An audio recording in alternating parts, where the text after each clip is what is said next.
Hello everyone, welcome to my channel. कैसे हैं आप सभी लोग? और उम्मीद करती हूँ सभी बहुत अच्छे होंगे। आज फिर से एक नया वीडियो लेकर आई हूँ। उम्मीद करती हूँ इसमें से जो भी टिप्स एंड ट्रिक्स दिखाई जा रही हैं आपको पसंद आएंगी, आपके लिए भी यूज़फुल होंगी और आपके काम को भी आसान करेंगी, क्योंकि आजकल मॉनसून चल रहा है और इस टाइम पे ना काम करना बहुत, जैसे कपड़े सुखाना या बहुत सीलन की स्मेल, ऐसे साफ़ सफाई बहुत ज़्यादा करनी पड़ती है और कीड़े मकोड़ों का भी डर होता है। तो काम अपने आप ही बढ़ जाते हैं और बार बार कपड़े बाहर अंदर करने में भी टाइम बहुत जाता है। तो ये जो छोटी छोटी टिप्स हैं इनसे काम आसान हो जाते हैं और जो काम हमारे ज़्यादा टाइम लेते हैं वो कम टाइम में पूरे हो जाते हैं और काम आसान हो जाते हैं। तो उम्मीद करती हूँ ये वीडियो भी आपको पसंद आएगा। तो बढ़ते हैं पहली टिप की तरफ। तो होता क्या है, जैसे हैवी साड़ियाँ होती हैं, जैसे पार्टी वेयर साड़ियाँ होती हैं, हम लोग इनको कभी कभार ही पहनते हैं और ज़्यादा टाइम ये रखी रहती हैं और ये हैवी होती हैं। तो इसके मारे जैसे हम इनको हैंगर में रखते हैं तो ना ये अच्छे से रह नहीं पाती हैं। तो हमें इस तरह से अच्छे अच्छे से फोल्ड करने के लिए, जैसे ऐसे मैंने फोल्ड किया हुआ है पूरा इसका पैकेट जैसा। और उसके बाद हम क्या करेंगे, क्योंकि जब हमें कहीं जाना होता है जल्दीबाजी में हमें पूरा सामान मिलता नहीं है, कहीं पेटीकोट, कहीं ब्लाउज, कहीं साड़ी होती है, टाइम ज़्यादा लगता है ढूंढने में। तो हम क्या करेंगे कि जैसे ब्लाउज को और पेटीकोट मैंने इसके अंदर ही डाल दिया है और जो ब्लाउज है इसको हम बाहर से साड़ी के बाहर से हैंगर के ऊपर लगा देंगे। क्योंकि कई बार होता है ना, ढूंढने के चक्कर से हम वो चीज़ पहन नहीं पाते हैं और मिल नहीं पाती चीज़ें, तो हम सोचते हैं कहाँ टाइम लगाएं, चलो छोड़ो रहने दो, जो मिल रहा है जो ऊपर से हाथ आता है वही हम पहन के चले जाते हैं। तो इस तरह से अगर हम साड़ियाँ या ऐसे रखते हैं तो एक ही फोल्ड में सब कुछ आपको मिल जाएगा और ज़्यादा इधर उधर ढूंढने की ज़रूरत नहीं पड़ेगी, क्योंकि ये छोटी छोटी चीज़ें हैं, इधर उधर गुम जाती हैं तो ढूंढना बहुत मुश्किल हो जाता है और टाइम बहुत जाता है। और इसी सरदर्दी के मारे हम लोग इनको सोचते हैं कि चलो जो मिल रहा है वही पहन लो। तो ऐसे रखेंगे तो कपड़ा ढूंढने में बिल्कुल ज़रूरत नहीं पड़ेगी। नेक्स्ट है, जैसे किचन में गैस होता है, चूल्हा, उसमें ना हाई उसकी बीच में गैप कम होता है और जैसे जब भी हम सफाई करने जाएं तो उसमें हाथ नीचे से नहीं जाता तो सफाई अच्छे से हो नहीं पाती है। तो इसके लिए हम क्या करेंगे, जो दवाई के ढक्कन होते हैं उसके ऊपर एक कैप आता है प्लास्टिक का, चारों पैरों पे उसके लगा देंगे। देखिए अच्छी खासी इसकी हाइट हो गई है और हाथ भी अच्छे से जा पा रहा है और इससे क्लीनिंग भी बहुत अच्छी तरीके से हो जाती है और काफ़ी स्पेस इसके नीचे बन जाता है। अगला है, ऐसी जो बारी बारी साड़ियाँ होती हैं हम लोग उसको अलमारी में रखते हैं हैंगर में, और जब दोबारा कुछ कपड़ा निकालते तो ये सड़क के नीचे गिर जाती हैं और बार बार इनको फोल्ड करना बहुत ज़्यादा टाइम टेकिंग होता है और इस तरह से फिर साड़ियों की प्रेस भी ख़राब होती है और बार बार रखने में झंझट होती है, क्योंकि फोल्ड एक बार खुल जाए तो पूरी तरह इसकी दोबारा से करनी पड़ती है और बार बार इसको, इतना टाइम किसी के पास नहीं होता कि कपड़े बार बार अरेंज किए जाएं। तो इसके लिए हम क्या करें कि जो फोल्ड इसकी ना खुले, अलमारी में हम अच्छे से लगा सके, ऑर्गेनाइज भी दिखे। तो जैसे साड़ी की हम एक पट्टी ऐसे निकाल लेंगे और ये देखिए इस तरह से निकाल के और उतनी ही इसको ऊपर नीचे वाला सिरा उसमें फोल्ड कर देंगे अंदर की तरफ को।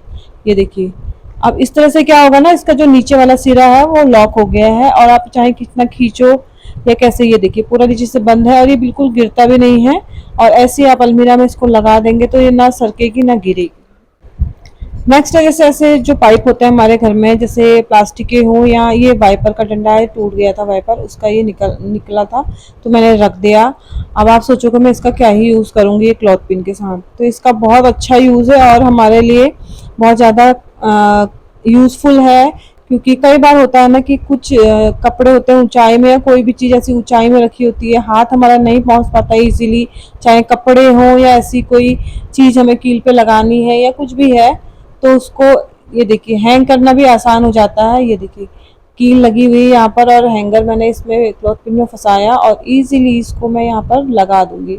ये देखिए इस तरह से चढ़ाने में भी आसानी होती है और ऐसी चीज़ें जो निकालने वाली हैं, और इस तरह से हैंगर को आप नीचे निकाल भी सकते हैं। कई बार होता है कुछ चीज़ें ऊपर रखी होती है, हाथ नहीं पहुँचता है, तो इस तरह से इस ट्रिक को लगा के आप इस चीज़ को कर सकते हैं और काम आसान कर सकते हैं। क्योंकि कई बार होता है ऊपर चढ़ने वढ़ने में पैरों में दर्द होती है किसी के, या चढ़ नहीं पाती या गिरने का डर होता है, तो इससे ये टेंशन ख़त्म हो जाती है और आप नीचे खड़े खड़े ये सारा सामान ऊपर से उतार सकते हैं। अगला है, जैसे आजकल बरसातों में ना कई बार ये होता है कि दरवाजों से आवाजें आने लगती हैं, और जितने बार आप दरवाजा खोलोगे तो ची ची की आवाज आती है और बहुत गंदा लगता है सुनने में। जितने बार दरवाजा बंद करोगे खोलोगे आवाजें आती है। कई बार होता है ना कि मानसून में क्या होता है कि थोड़ा बहुत मॉइस्चर रहता है तो जंग पकड़ जाता है दरवाजों में और टाइट होने लगते हैं तो आवाज करते हैं। तो इसके लिए कि आवाज इसकी ना आए, घर में ही हमारे बहुत सारी ऐसी चीजें हैं जो हम यूज कर सकते हैं। जैसे सरसों का तेल, सरसों का तेल सभी लोग यूज़ करते हैं, और कोई खाने में या किसी तरह से भी, और हम तो खाने के लिए यूज़ करते हैं। तो ये देखिए कॉटन में मैंने थोड़ा सा सरसों का तेल ले लिया है, और अब जहाँ पर इसके जॉइंट होते हैं दरवाजे के, ये देखिए लोहे के होते हैं, और इसमें जो सरसों का तेल कॉटन में लगा है उसको अच्छी तरह से इसलिए ऐसे इसमें हम घिस लेंगे हल्के हल्के हाथों से। और इससे एक तो जो इसमें जंग लगा है या जो भी मॉइस्चर है वो निकल जाएगा, और जो जमी हुई गंदगी होती है वो भी, जमी हुई गंदगी निकालने में ये तेल बहुत अच्छा काम करता है। और इससे क्या होता है ना कि तुरंत ही इसका ये होता है कि दरवाजे से आवाज़ आना बंद हो जाता है, एकदम इंस्टेंट काम करता है ये। और तेल का यूज़ करते ही इसमें से देखोगे आप कुछ ही सेकंड में, कुछ मिनटों में ये आवाज़ आना बंद हो जाता है। और देखिए गंदगी भी इतनी निकली है, दरवाज़ा आवाज़ नहीं करेगा। मानसून की एक सबसे बड़ी प्रॉब्लम ये है कि जूते भीग जाते हैं, आजकल कपड़े सूखते नहीं, धूप आती नहीं है, तो जो हल्का गीला गीला या मॉइस्चर रहता है तो उससे जूतों में ना स्मेल आ जाती है। तो स्मेल आती है तो पूरे घर में महकता है, बहुत गंदा लगता है जूतों की स्मेल, और जूते पहनने भी बार बार होते हैं। तो जैसे हम लोग साबुन यूज़ करते हैं तो छोटे मोटे टुकड़े उसके बच जाते हैं, रह जाते हैं, उनको हम यूज़ नहीं करते हैं। तो उनको आप संभाल के रखिए और जूतों में इस तरह से डाल दीजिए, क्योंकि जो साबुन की स्मेल होगी उस स्मेल से जो इसमें जूतों में बदबू आती है सीलन की या बारिश में भीगने से, वो स्मेल चली जाएगी, और जो जूते हैं बिल्कुल भी आपके बदबू नहीं करेंगे और अच्छी सी इसमें स्मेल आएगी। अब देखिए हम लोग कपड़ों को सुखाने बाहर डालते हैं, कई बार होता है कि हवा इतनी तेज़ होती है कि कपड़े बिल्कुल भी स्टैंड में रुकते नहीं हैं और बार बार गिरते हैं। और कई बार ये होता है कि कपड़े इतने सारे होते हैं कि क्लॉथ पिन ख़त्म हो जाती है, कम पड़ जाती है, तो वहाँ पर हम पेन का ढक्कन का इस तरह से यूज़ कर सकते हैं। ये देखिए, और इसकी ग्रिप इतनी अच्छी होती है, जब तक आप इसे निकालोगे नहीं ना कपड़े उड़ेंगे ना ये गिरेगा। और अगर आपके पास क्लॉथ पिन कम पड़ रही है, क्योंकि पेन पुराने हो जाते हैं हम फेंक देते हैं, तो कैप उनकी ज़रूर आप इस तरह से यूज़ करिए, और काफ़ी अच्छा इसका ग्रिप होता है और अच्छा काम करती है। तो ये था मेरा आज का वीडियो। अगर वीडियो पसंद आए तो प्लीज़ लाइक शेयर सब्सक्राइब कीजिए और एक प्यारा सा कमेंट कीजिए। उम्मीद करती हूँ इसमें से जो भी मैंने टिप और ट्रिक्स दिखाई हैं आपके लिए भी यूज़फुल होगी। कुछ ना कुछ आप भी ज़रूर यूज़ करोगे, ट्राई करोगे, क्योंकि मैंने तो ट्राई किया हुआ है, और ये काफ़ी ज़्यादा आसान भी हैं और काम के भी हैं। तो चलिए नेक्स्ट वीडियो में मिलते हैं, इस वीडियो को एंड करते हैं, मिलते हैं अगले वीडियो में, तब तक के लिए बाय बाय, टेक केयर।